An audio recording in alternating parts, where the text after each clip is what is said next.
Ya. Okey. Sampai cabang masuk balik. Sampai cabang pula. Sampai Kemasik masuk balik. Masuk balik dalam. Keluar cabang. Okey. Sampai dekat asfar tu kan. Okey. Panjat bukit. Cabang.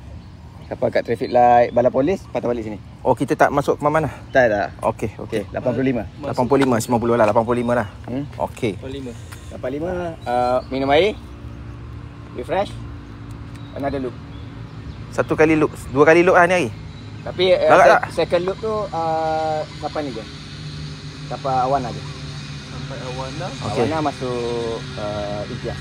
Okey. Sampai 40. Okey. Aduh, hari ni tak masuk Kemaman.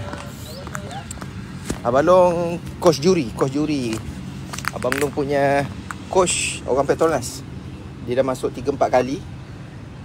Dan usia dia 45. Semua usia 40 dah tua-tua kita.